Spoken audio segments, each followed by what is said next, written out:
largest country in the world? Wow. Is it second? Canada. Canada, correct. Okay. Yeah, you always. I knew you always tell us that. Yeah, I like this country and I want to go like that. Young has been to Canada. He spent a month in Vancouver. Wow. And he didn't want to return. Next month who? I'm going to Toronto. Next Very nice. next week? month. Next month. Next month. Okay, nice. That is great. Toronto is in the capital, yeah. It's very Is nice. there any place in your luggage to take us? Oh, I'm going to visit my brother who lives there. Oh, very nice. And it's a cold place, yeah. In the summer it's hot there. Yeah. There has the 4 seasons. it is very cool. Canada is very good, but still it's very cold. Sometimes very cold also. So thank you. Let's go, and let's continue. Can you, Robert, to read it, please? And yeah, let me tell you one thing. Before reading, just try to read it and catch the main idea. One thing, and also take out the difficult words. And you are going to have this time for example 1 minute or 2 minutes. You're going to read it, and you have to pay attention that with the pronunciation and reading, because after that you're not allowed to. We are making a game, and on the game you're not allowed to make any mistake, and also you're not allowed to say one word twice. So you just go with that and take your time for a minute, please.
Okay, ready? So yeah, Roberto, we're going to read. If you have any question you can ask, and if not you can start the game, please. Okay. Ethnic plurality. Tanzania is a country in the East Africa within the African Great Lakes region. Many important hominid fossils have been found in Tanzania, such as 6 million years old Eocene hominid fossils. The genus Australopithecus ranged all over Africa. What? Sorry. Ranged. First, what did you say? I don't know. Okay. Ranged. Okay. All over Africa 4 million years ago.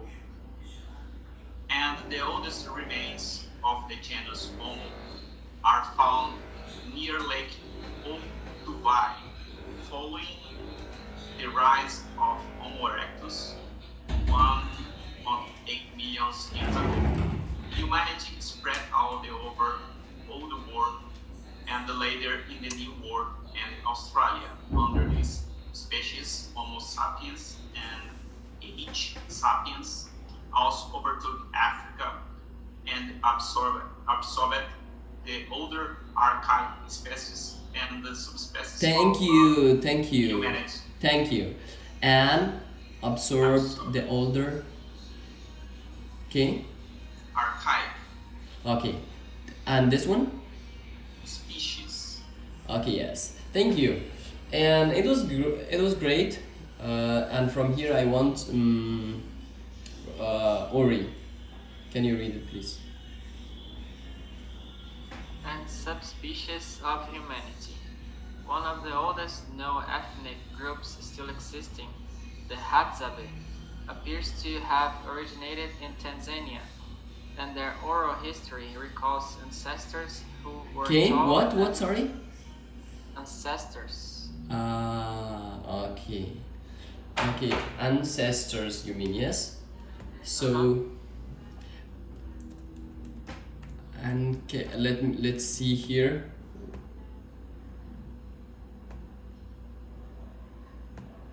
Ancestors. Yes, ancestors. Ancestors. I thought it is one of those things sometimes. It was like I saw ancestors also. It was some people were telling it ancestors also, but it's also right. Yeah, you can go on, please.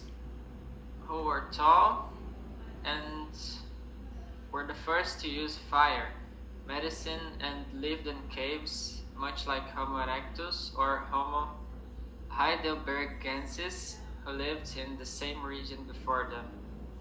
Thank you. That is nice. Your reading is nice, all of you. So, tell me the main idea. What did you got? What did you get from the reading? Ethnic plurality. Yeah, Ivana.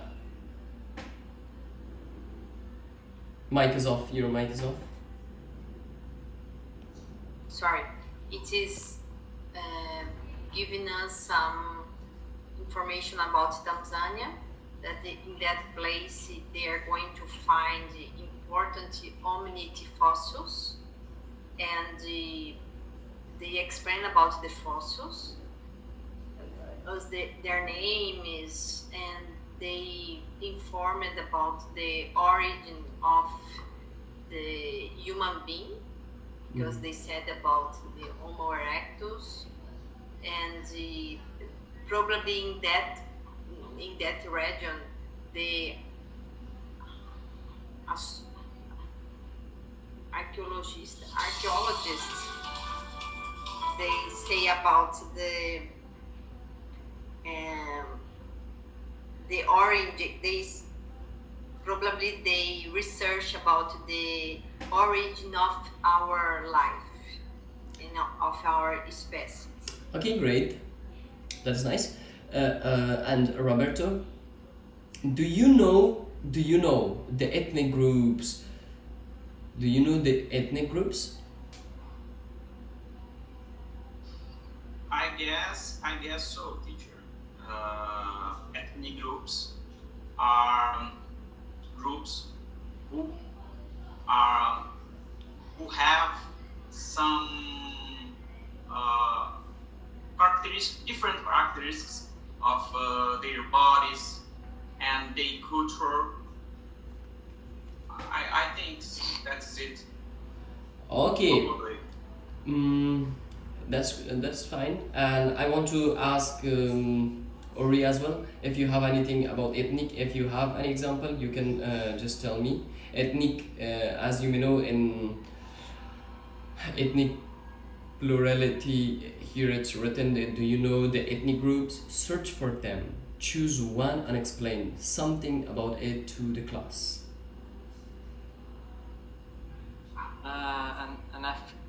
Like Homo sapiens, for example.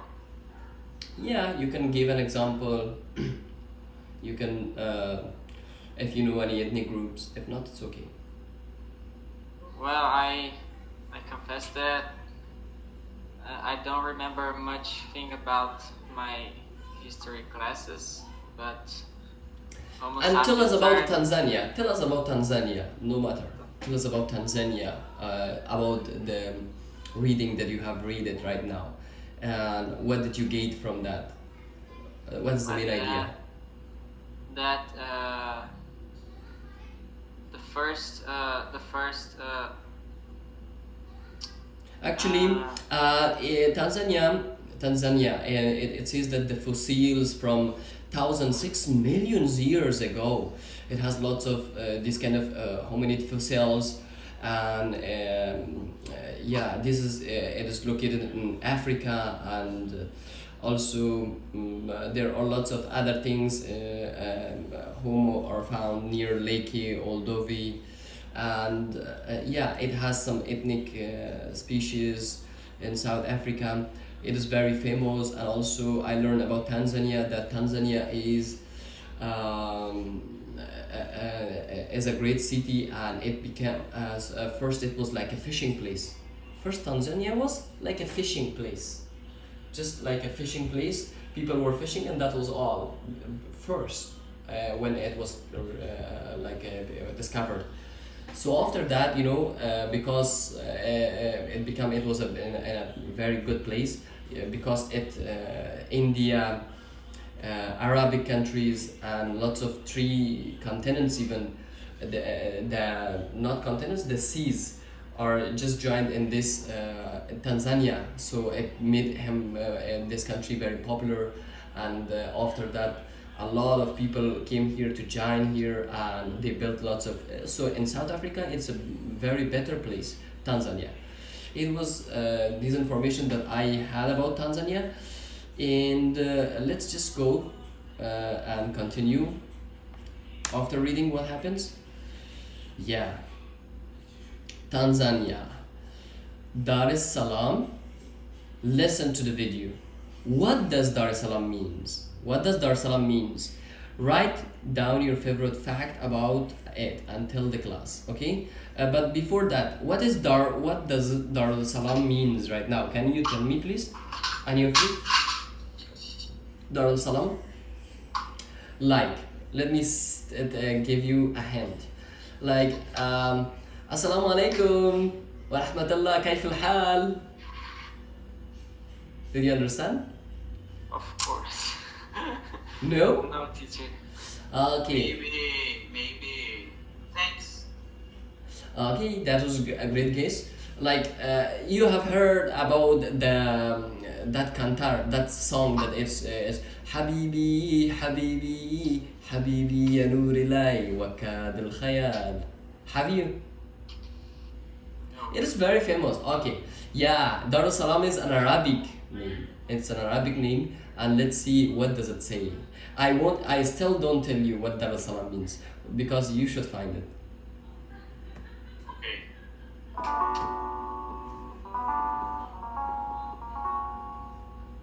One of East Africa's busiest ports, Dar es Salaam is Tanzania's largest city and commercial And you, center. Mike, you.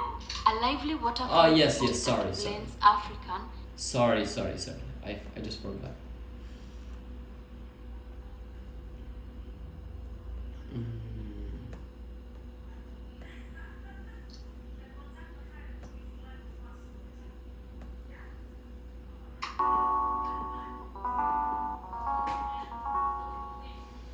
One of East Africa's busiest ports, Dar es Salaam is Tanzania's largest city and commercial center. A lively waterfront city that blends African, Indian, and Arab influences to create a unique urban culture, Dar has sprawled chaotically in all directions in recent decades, but still has plenty of charm. With a city center sprinkled with attractive colonial buildings, streets lined with a plethora of palm-fringed beaches, Dar has a laid-back feel that makes it hard to believe that the population is now over 6 million.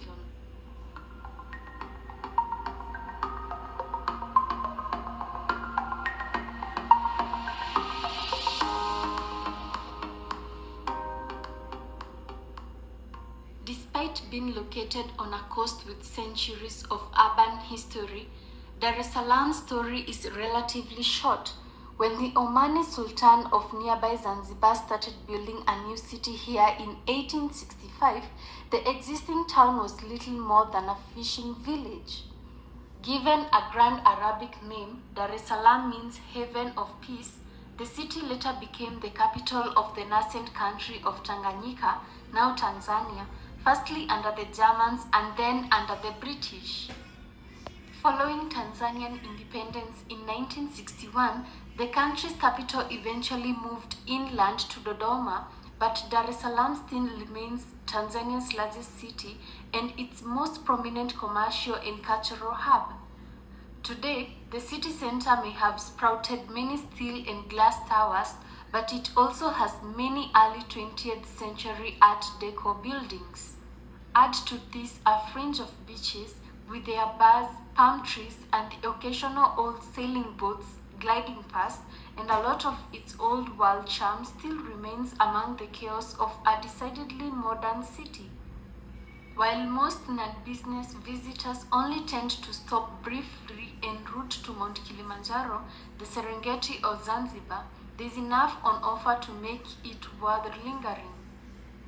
The clean sandy island beaches at Bagamoyo are superb, while just inland, the Pugu Hill Forest Reserve offer a remarkably pristine tropical forest landscape for a site so close to a major metropolis. If the way to a man's heart is through its food,